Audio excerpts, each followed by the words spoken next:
ರಾಮು ಮತ್ತು ಸೋಮು ಇಬ್ಬರು ಗೆಳೆಯರು 2 ವರ್ಷಗಳ ಹಿಂದೆ ಇಬ್ಬರು ಸ್ಕೂಟರ್ ಮೇಲೆ ಕೆಲಸಕ್ಕೆ ಹೋಗ್ತಿದ್ರು. ಆದರೆ ಈಗ ರಾಮು ಮಾತ್ರ ಸ್ಕೂಟರ್ ಮೇಲೆ ಹೋಗ್ತಿದ್ದಾನೆ. But Somu is travelling in car. ಹೌದು, ಸೋಮು ಈಗ ಕಾರ್ನಲ್ಲಿ ಕೆಲಸಕ್ಕೆ ಹೋಗ್ತಿದ್ದಾನೆ. ಅದು ನಾರ್ಮಲ್ ಕಾರಲ್ಲ, MG Hector 20 lakh beautiful machine, beautiful car. ನಂತರ ಅವನು ಒಂದು ಫ್ಲ್ಯಾಟ್ ಕೂಡ ಬುಕ್ ಮಾಡಿದ್ದಾನೆ. ಗ್ರ್ಯಾಂಡಾಗಿ ಮದುವೆನೂ ಆಗಿದ್ದಾನೆ ಮತ್ತು ವರ್ಷದಲ್ಲಿ 2 ಸಲ ಫಾರಿನ್ ಟ್ರಿಪ್ ಕೂಡ ಮಾಡ್ತಿದ್ದಾನೆ. ಒಂದೊಳ್ಳೆ ಲಕ್ಸುರಿಯಸ್ ಲೈಫನ್ನು ಸೋಮು ಲೀಡ್ ಮಾಡ್ತಿದ್ದಾನೆ. ಆದರೆ 2024ರಲ್ಲಿ ಅಚಾನಕ್ಕಾಗಿ ಸೋಮು ನೌಕರಿ ಹೋಗುತ್ತೆ. ಲೋನ್ ರಿಕವರಿ ಏಜೆಂಟ್ಗಳಿಂದ ಕಂಟಿನ್ಯೂ ಫೋನ್ಸ್ ಬರ್ತಾ ಹೋಗುತ್ತೆ. ಲೋನ್ ರಿಕವರಿ ಏಜೆಂಟ್ಗಳು ಮನೆ ಮುಂದೆ ಬಂದು ಗಲಾಟೆ ಮಾಡೋಕ್ಕೆ ಸ್ಟಾರ್ಟ್ ಮಾಡ್ತಾರೆ. ಈ ಲೋನ್ ರಿಕವರಿ ಏಜೆಂಟ್ಗಳ ಕಾಟ ಮತ್ತು ಲೋನ್ EMIಗಳ ಬರ್ಡನ್ನಿಂದ ಆಚೆ ಬರೋಕ್ಕೆ ಸೋಮು ತನ್ನ ಹತ್ರ ಇದ್ದ ಕಾರ್ ಮತ್ತು ಫ್ಲ್ಯಾಟ್ಗಳನ್ನ ಮಾರೋ ಪರಿಸ್ಥಿತಿ ಬರುತ್ತೆ. ಆದರೆ ಈ ಕಡೆ ರಾಮು ಅವನು ಆರಾಮಾಗಿದ್ದಾನೆ. ಅವನಿಗೆ ಯಾವುದೇ EMI ಬರ್ಡನ್ ಇಲ್ಲ. ಅವನು ತನ್ನ ಅವಶ್ಯಕತೆಗಿಂತ ಹೆಚ್ಚಾಗಿ ಏನನ್ನೂ ಖರೀದಿ ಮಾಡಿಲ್ಲ. ಆದರೆ ಸೋಮುಗೆ ಯಾಕಾಯಿತು? ಸೋಮು ಮಾಡಿದ ಸೇವಿಂಗ್ಸ್ನೆಲ್ಲ ತನ್ನ ಮದುವೆ, ಫ್ಲ್ಯಾಟ್ ಮತ್ತು ಕಾರ್ಗಳಿಗೆ ಖರ್ಚು ಮಾಡಿಬಿಟ್ಟಿದ್ದಾನೆ. ನಮ್ಮಲ್ಲಿ ಸೋಮು ಒಬ್ಬನೇ ಅಲ್ಲ, ಈ ಥರ ತುಂಬ ಜನ ಸೋಷಿಯಲ್ ಮೀಡಿಯಾದಲ್ಲಿ ಶೋ ಆಫ್ಗೋಸ್ಕರ, ತಮ್ಮ ಸ್ಟೇಟಸ್ಗೋಸ್ಕರ, ಲೈಕ್ಸ್ಗೋಸ್ಕರ ನಾವು ಶ್ರೀಮಂತರಾಗಿದ್ದೀವಿ ಅಂತ ತೋರಿಸೋಕ್ಕೆ ಹೋಗಿ ತಮ್ಮ ಅವಶ್ಯಕತೆಗಿಂತ ಹೆಚ್ಚಾಗಿ ಖರೀದಿ ಮಾಡಿ ದಿನ ಲೋನ್ EMIಗಳಿಂದ ಸಾಯ್ತಿದ್ದಾರೆ. ಹಾಗಾದರೆ ಹೀಗಾಗೋದಕ್ಕೆ ಕಾರಣಗಳಾದರೂ ಏನು? ಬನ್ನಿ ಇವತ್ತಿನ ಒಂದು ವಿಡಿಯೋದಲ್ಲಿ ನೋಡೋಣ.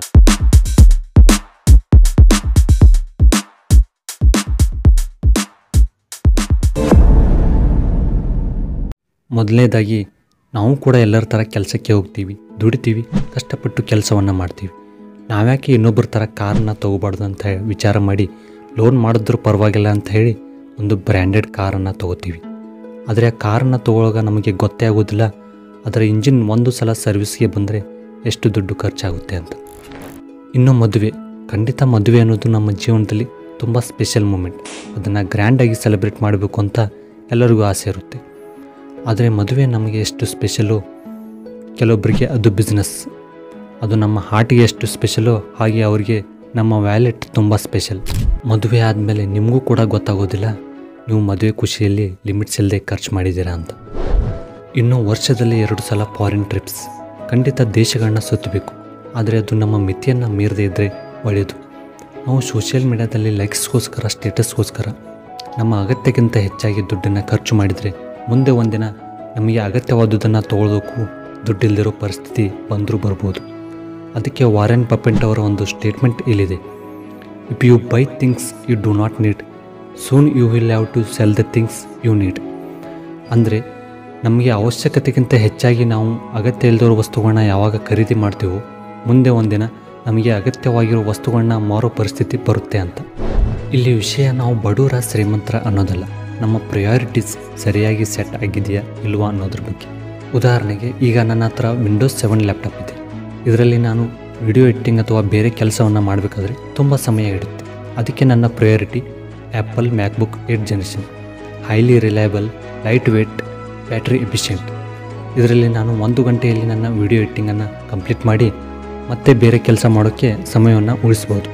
ನಾವು ಏನಾದರೂ ಒಂದು ಕಾಸ್ಟ್ಲಿ ವಸ್ತುವನ್ನು ಖರೀದಿ ಮಾಡ್ತೀವಿ ಅಂದರೆ ಅದು ನಮ್ಮ ಸಮಯವನ್ನು ಉಳಿಸಿರಬೇಕು ಮತ್ತು ಅದರಿಂದ ನಮಗೆ ಡಬಲ್ ಟ್ರಿಬಲ್ ಪ್ರಾಫಿಟ್ ಬರ್ತಾ ಇರಬೇಕು. ಅಂದರೆ ನಾವು ಆ ವಸ್ತುವನ್ನು ಖರೀದಿ ಮಾಡಿದ್ದಕ್ಕೂ ಸಾರ್ಥಕ ಅನ್ನೋದು ನನ್ನ ಅನಿಸಿಕೆ.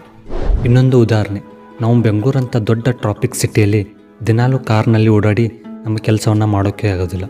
ಅದಕ್ಕೆ ನನ್ನ priority scooty. It's a highly practical thing. ಇನ್ನು ಮೊಬೈಲ್. ಖಂಡಿತ ಮೊಬೈಲ್ ಅನ್ನೋದು ಈಗಿನ ಜನ್ರೇಷನ್ನಲ್ಲಿ ತುಂಬ ಮುಖ್ಯ. ನಾವು ಈಗ ಏನೇನೋ ದೊಡ್ಡ ಕೆಲಸಗಳನ್ನ ಬ್ರ್ಯಾಂಡೆಡ್ ಐಫೋನ್ಗಳಲ್ಲಿ ಮಾಡ್ತೀವೋ ಅದನ್ನು 30,000 ರಿಂದ 35,000 ಬೆಲೆ ಬಾಳೋ ಆ್ಯಂಡ್ರಾಯ್ಡ್ ಸ್ಮಾರ್ಟ್ಫೋನ್ನಲ್ಲೂ ಮಾಡಬಹುದು. ಸುಮ್ಮನೆ ಲೋನ್ EMI ಮಾಡಿ ಐಫೋನ್ ತೊಗೊಳ್ಳೋದು ಅಥವಾ ಮನೆಯವರ ಹತ್ರ ಕಾಡಿ ಬೇಡಿ ಐಫೋನ್ ತೊಗೊಳ್ಳೋದು ಮತ್ತು ಅದರಲ್ಲೇ ಕಂಟಿನ್ಯೂ ರೀಲ್ಸ್ ನೋಡ್ತಾ ಟೈಮ್ ವೇಸ್ಟ್ ಮಾಡೋದು, I think it's a not right think. ಶ್ರೀಮಂತರ ಥರ ಕಾಣೋದು ಬೇರೆ, ಶ್ರೀಮಂತರಾಗೋದು ಬೇರೆ. ಶ್ರೀಮಂತರ ಥರ ಕಾಣೋರು ಯಾವಾಗಲೂ ತಾವು ದುಡಿದಿದ್ದನ್ನೆಲ್ಲ ಹೆಚ್ಚು ಬ್ರ್ಯಾಂಡೆಡ್ ವಸ್ತುಗಳನ್ನ ಖರೀದಿ ಮಾಡೋಕ್ಕೆ ಮತ್ತು ಶೋ ಆಫ್ ಮಾಡೋಕ್ಕೆ ಬಳಸ್ತಾರೆ. ಅವರು ತಮ್ಮ ಯಾವುದೇ ಸೇವಿಂಗ್ಸನ್ನು ಮಾಡ್ಕೋದಿಲ್ಲ. ಅದ್ರ ಬದಲಾಗಿ ಲೋನ್ ಮಾಡಿ ಇನ್ನೂ ಹೆಚ್ಚು ವಸ್ತುಗಳನ್ನ ಖರೀದಿ ಮಾಡಿ ನಾವು ಶ್ರೀಮಂತರಾಗಿದ್ದೀವಿ ಅಂತ ಇನ್ನೊಬ್ಬರು ಬಂತೆ ತೋರ್ಸೋಕ್ಕೆ ಹೋಗ್ತಾರೆ. ಆದರೆ ಶ್ರೀಮಂತರಾಗೋರು ಹಾಗಲ್ಲ. ಅವರು ತಾವು ಮಾಡಿದ ಸೇವಿಂಗ್ಸ್ನಲ್ಲಿ ಕೇವಲ 10% ದುಡ್ಡನ್ನು ಖರ್ಚು ಮಾಡಿ ತಮಗೆ ಏನು ಬೇಕೋ ಅದನ್ನು ತಗೋತಾರೆ ಮತ್ತು ಅವರು ಹೆಚ್ಚು ದುಡ್ಡನ್ನು ತಮ್ಮ ಬಿಸ್ನೆಸ್ಸಲ್ಲಿ ಇನ್ವೆಸ್ಟ್ ಮಾಡ್ತಾರೆ. ಅದರಿಂದ ಡಬಲ್ ಟ್ರಿಬಲ್ ಪ್ರಾಫಿಟನ್ನು ಗಳಿಸೋಕೆ ನೋಡ್ತಾರೆ ಮತ್ತು ಅವರನ್ನು ತಮ್ಮ ಸ್ಕಿಲ್ಸ್ ಕಲಿಯೋದ್ರಲ್ಲಾಗಲಿ ತಮ್ಮ ಎಜುಕೇಷನಲ್ಲಾಗಲಿ ಯಾವುದಕ್ಕೂ ಕಾಂಪ್ರಮೈಸ್ ಆಗೋದಿಲ್ಲ. ಅವರು ತಮ್ಮ ಹೆಲ್ತ್ಗೆ, ಜಿಮ್ಗೆ ಮತ್ತು ತಮ್ಮ ಪರ್ಸ್ನಾಲಿಟಿ ಡೆವಲಪ್ಮೆಂಟ್ಗೆ ಹೆಚ್ಚು ಫೋಕಸನ್ನು ಕೊಡ್ತಾರೆ ಮತ್ತು ಅದಕ್ಕೆ ಹೆಚ್ಚು ಇನ್ವೆಸ್ಟ್ಮೆಂಟನ್ನು ಮಾಡ್ತಾರೆ.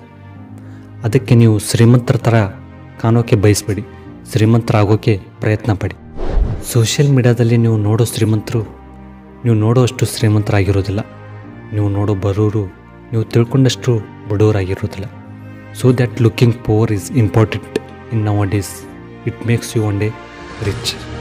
Thank you.